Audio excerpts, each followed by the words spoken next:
झालावाड़ के खानपुर से खबर है, जहां आपसी कहासुनी को लेकर युवक के चाकू मारा गया। हमले में घायल युवक ने मौके पर दम तोड़ दिया। मृतक नरेंद्र और आरोपियों की फोन पर कहासुनी हुई थी। पुलिस ने 2 युवकों को खिलाफ नामजद मुकदमा दर्ज कर लिया है। मृतक के शव को खानपुर सीएचसी की मोर्चरी में रखवाया गया है। खानपुर कस्बे के अटरू रोड पर देर रात की ये घटना है।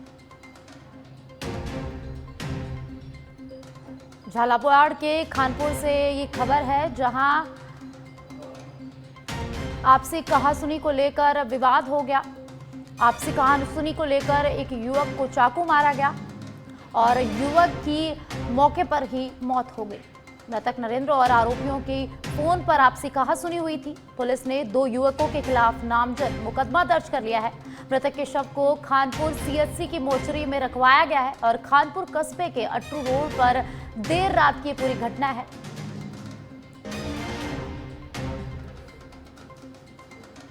झालावाड़ के खानपुर से खबर, जहां आपसी कहासुनी के बाद एक युवक पर चाकू से हमला किया गया और घायल युवक की मौके पर ही मौत हो गई।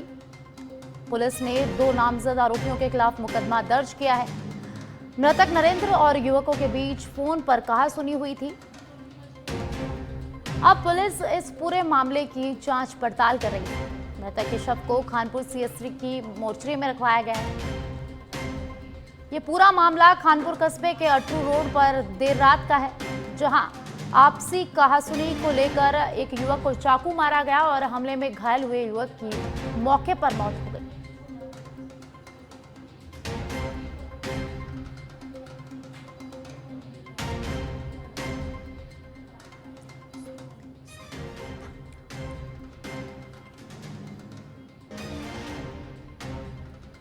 झालावाड़ से हमारे संवाददाता सुनील गौतम हमारे साथ जुड़ गए हैं। जानकारी उनसे लेते हैं। क्या कुछ ये पूरा मामला है? देर रात एक युवक की चाकू मार दी गई, उनकी हत्या कर दी गई है।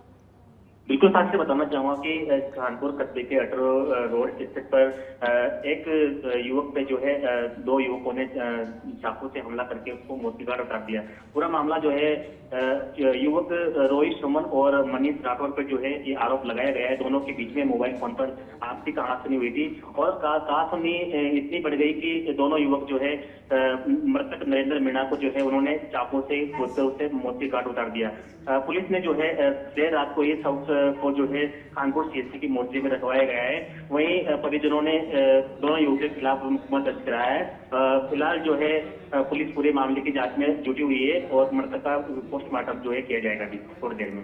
जी ठीक है, बहुत बहुत धन्यवाद हमारे साथ जानकारी साझा करने के लिए। तो झालावाड़ के खानपुर से एक खबर है, जहां आपसी कहासुनी के बाद एक युवक के चाकू मार दिया गया और हमले में घायल युवक का मौके पर ही मौत हो गई। पुलिस अब इस पूरे मामले में जांच पड़ताल कर रही है।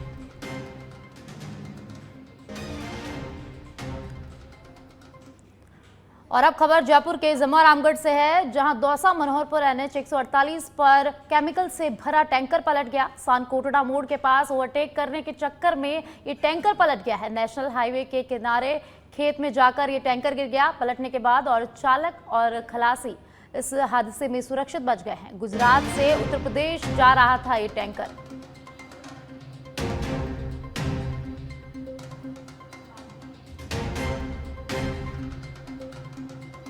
तो जयपुर के जम्मू रामगढ़ से एक खबर है, जहां दौसा मनोहरपुर NH 148 पर हादसा हो गया। दौसा मनोहरपुर NH 148 पर केमिकल से भरा टैंकर पलट गया और ओवरटेक करने के चक्कर में ये टैंकर पलट गया। सानकोटड़ा मोड़ के पास ये हादसा हुआ, जहां टैंकर ओवरटेक करने के चक्कर में पलट गया। नेशनल हाईवे के पास खेत में जाकर ये टैंकर गिर गया, जहां खलासी और चालक इस पूरे हादसे में सुरक्षित बच गए हैं। गुजरात से उत्तर प्रदेश जा रहा था ये टैंकर। चलिए आगे बढ़ते हैं और अब खबर पाली के देसुरी से है, जहां अनियंत्रित होकर कार पेड़ से टकरा गई। कार में सवार 3 लोग इस हादसे में घायल हो गए। तीनों को प्राथमिक उपचार के बाद पाली रेफर कर दिया गया। मेगा हाईवे सड़क मार्ग बुढ़ा पृथ्वीराज के पास की ये घटना बताई जा रही है। तो पाली के देसुरी से खबर सामने आ रही है, जहां अनियंत्रित होकर कार पेड़ से टकरा गई और हादसा हो गया। कार में सवार 3 लोग यहां घायल हो गए हैं। तीनों घायलों को प्राथमिक उपचार के बाद पाली रेफर कर दिया गया है। मेगा हाईवे सड़क मार्ग गुड़ा पृथ्वीराज के पास की पूरी घटना है, जहां एक कार अनियंत्रित होकर पेड़ से टकरा गई और उसके बाद हादसा हो गया। इस हादसे में 3 लोग घायल हो गए, जिन्हें प्राथमिक उपचार के बाद पाली रेफर कर दिया गया है।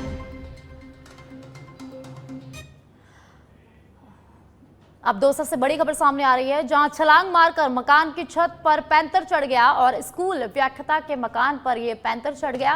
रिहायशी इलाके में पैंतर आने की सूचना से लोगों में दहशत फैल गई। वन विभाग को भी पैंथर की सूचना दी गई। सरस्वती नगर का ये पूरा मामला बताया जा रहा है, जहां पैंथर का मूवमेंट देखा गया है।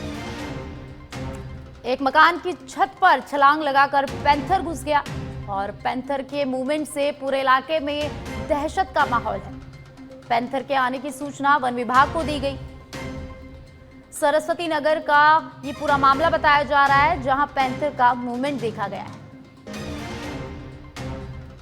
तो दौसा से इस वक्त की बड़ी खबर सामने आ रही है, जहां पैंथर का मूवमेंट देखा गया है और पैंथर के मूवमेंट से आसपास के इलाकों में दहशत का माहौल है। मकान की छत पर छलांग मारकर ये पैंथर चढ़ गया।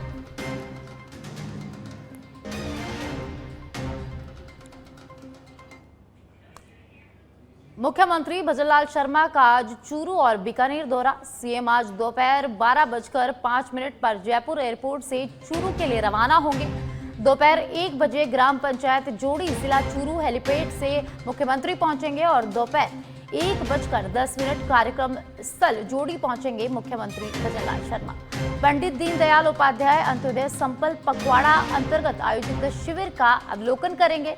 उसके बाद दोपहर 2:20 जोड़ी से रवाना होकर बीकानेर के श्री डूंगरगढ़ जाएंगे सीएम भजनलाल शर्मा और उसके बाद 3 बजे कार्यक्रम स्थल सुहाईसर बड़ा श्री डूंगरगढ़ पहुंचेंगे मुख्यमंत्री भजनलाल शर्मा। यहां भी पंडित दीनदयाल उपाध्याय अंत्योदय संकल्प पखवाड़ा अंतर्गत आयोजित शिविर का अवलोकन करेंगे और उसके बाद शाम को 4:10 पर जयपुर के लिए रवाना होंगे सीएम और 5:15 बजे जयपुर पहुंचेंगे सीएम भजनलाल शर्मा। मुख्यमंत्री भजनलाल शर्मा का आज 2 जिलों का दौरा है। पहले वे चूरू जाएंगे और उसके बाद बीकानेर के श्री डूंगरगढ़ पहुंचेंगे मुख्यमंत्री भजनलाल शर्मा। अब खबर में आगे बढ़ते हैं। सब इंस्पेक्टर भर्ती 2021 पेपर लीक से जुड़ा मामले में कल राजस्थान हाईकोर्ट में सुनवाई अधूरी रह गई थी और अब इस मामले में आज दोपहर 2 बजे फिर से सुनवाई होगी। जस्टिस समीर जैन की एकल पीठ में इस मामले की सुनवाई होगी। तो एसआई भर्ती पेपर लीक 2021 मामले में आज फिर से राजस्थान हाईकोर्ट में सुनवाई होगी। कल राजस्थान हाईकोर्ट में सुनवाई अधूरी रह गई थी और आज फिर से दोपहर 2 बजे इस मामले पर सुनवाई होगी। जस्टिस समीर जैन की एकल पीठ में इस पूरे मामले की सुनवाई होगी। सब इंस्पेक्टर भर्ती 2021 पेपर लीक से जुड़े मामले में हम आपको अपडेट दे रहे हैं। आज राजस्थान हाईकोर्ट में दोपहर 2 बजे इस मामले में फिर से सुनवाई हुई। कल भी राजस्थान हाईकोर्ट में इस मामले पर सुनवाई हुई थी, लेकिन वह अधूरी रह गई और आज एक बार फिर दोपहर 2 बजे इस मामले को लेकर राजस्थान हाईकोर्ट में सुनवाई होगी, जिसमें जस्टिस समीर जैन की एकल पीठ में इस पूरे मामले की सुनवाई की जाएगी।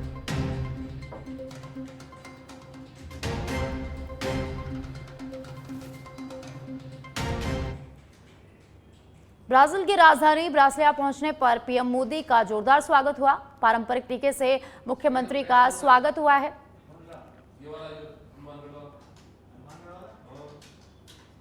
पारंपरिक तरीके से साथ पीएम मोदी का स्वागत हुआ है।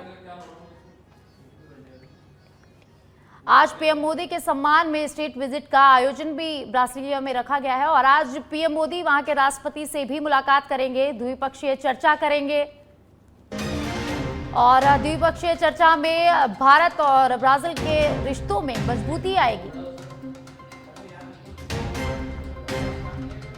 द्विपक्षीय बैठक में ब्राजील और भारत के रिश्ते मजबूत होंगे और ब्रासीलिया पहुंचने पर पीएम मोदी का जोरदार पारंपरिक तरीके से स्वागत किया गया है। आज पीएम मोदी के सम्मान में स्टेट विजिट का आयोजन भी ब्राजील में किया गया है। ब्रासीलिया में पीएम मोदी के सम्मान में कार्यक्रम आयोजित होगा और उसके बाद राष्ट्रपति लूला दा सिल्वा के साथ पीएम मोदी मुलाकात करेंगे, उनके साथ चर्चा करेंगे और द्विपक्षीय बैठक में भारत ब्राजील के रिश्ते और मजबूत होंगे। आपको बता दें कि पीएम मोदी ब्राजील के दौरे पर हैं और आज ब्राजील की राजधानी ब्रासीलिया में पीएम मोदी पहुंचे हैं, जहां उनका जोरदार स्वागत किया गया है।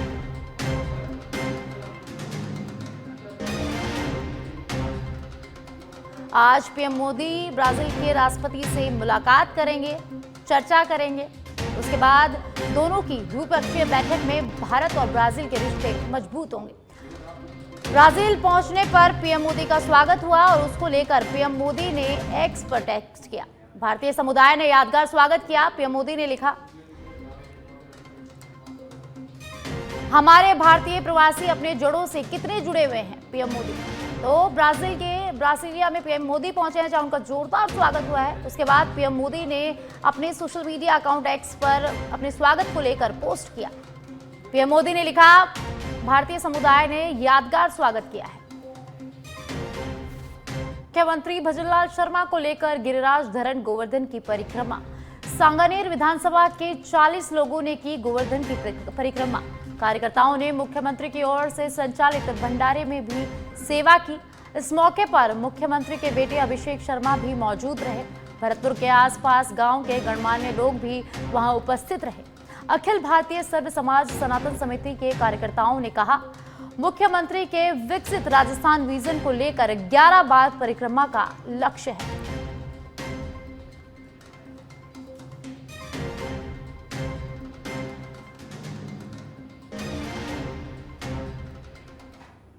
अब खबर रामदेवरा से है, जहां ऐतिहासिक और पौराणिक राम सरोवर तालाब में पिछले दिनों हुई मानसून की झमाझम बरसात के बाद पानी की आवक होने के बाद देश भर से आने वाले श्रद्धालु राम सरोवर तालाब में डुबकी लगाकर अपनी यात्रा को धन्य कर रहे हैं।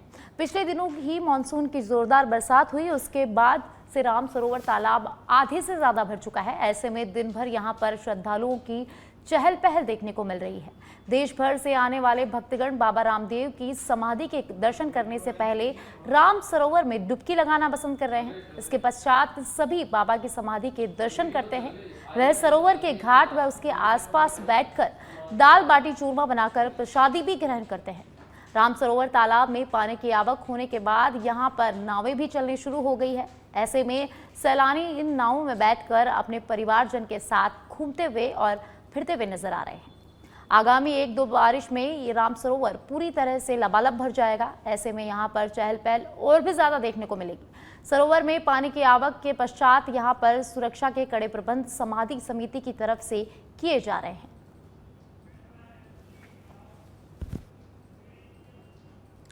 अब खबर झुंझुनू के गोठड़ा ग्राम पंचायत से है, जहां प्रतिबंधित वर्ग क्षेत्र में अवैध खनन के खिलाफ कार्रवाई करते हुए वन विभाग की टीम ने एक जेसीबी मशीन और 3 ट्रैक्टर जब्त किए हैं। जेसीबी से खनन माफिया अवैध खनन कर रहे थे। वन विभाग के एसीएफ कमल कुमार ने बताया कि विभाग को सूचना मिली थी कि गोठड़ा की पहाड़ियों में कुछ लोग अवैध खनन कर रहे हैं। टीम मौके पर पहुंची तो खनन में लगे लोग जेसीबी छोड़कर इधर उधर भाग गए। वन विभाग की टीम ने मौके से जेसीबी मशीन और 3 ट्रैक्टर ट्रॉली को जब्त किया है।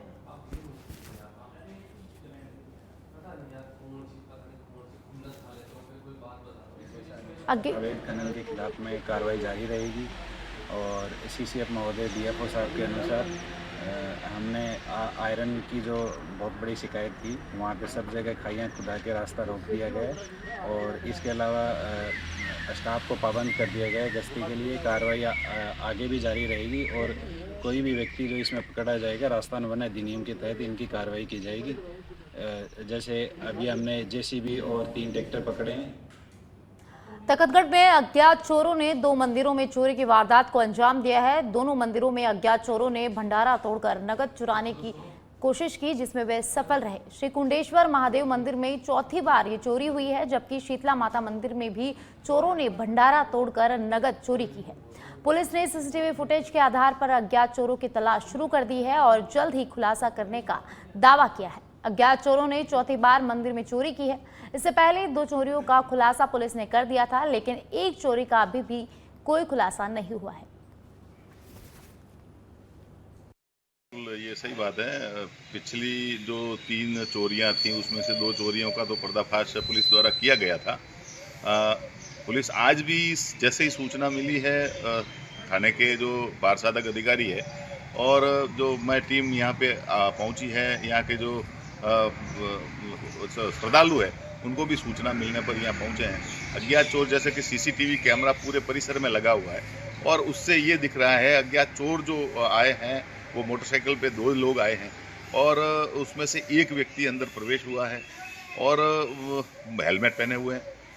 उसने तार काट दिए, लाइट काट दी और उसने तगड़गढ़ शहर में एक बार फिर अज्ञात चोरों ने दस्तक दे दी है। उन्होंने रात्रि में कुंडेश्वर मंदिर और शीतला माता मंदिर में भंडारे को तोड़कर नकदी लेकर जाने में सफल हुए हैं, लेकिन घटना की सूचना मिलते ही थाना अधिकारी प्रवीण कुमार आचार्य मैं टीम मौके पर पहुंचे और मौका मुआयना किया है और लगातार इस मंदिर को चौथी बार अज्ञात चोरों ने निशाना बनाया है।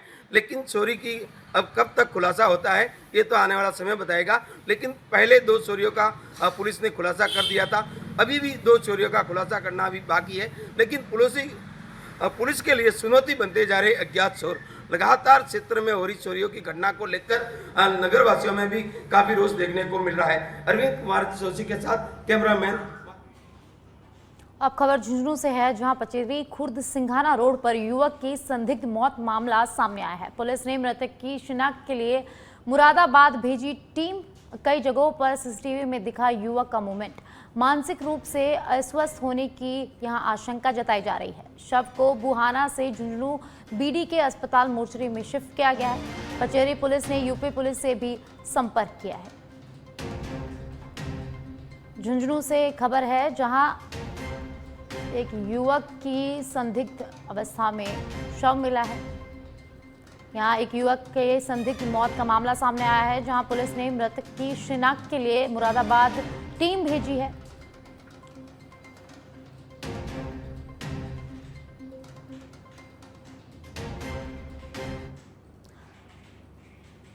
श्रीगंगानगर से खबर है, जहां एसपी गौरव यादव के निर्देश पर पुलिस की टीम ने जिले भर में कार्रवाई की।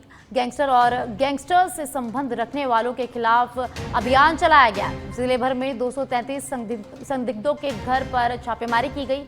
101 आरोपियों के खिलाफ पुलिस ने कार्रवाई की है। डोडा पोस्ट, अवैध पिस्टल, अवैध शराब और कई संदिग्ध गिरफ्तार किए गए हैं। पकड़े गए आरोपियों से पुलिस पूछताछ कर रही है। श्रीगंगानगर से खबर है, जहां पुलिस ने अभियान चलाया है।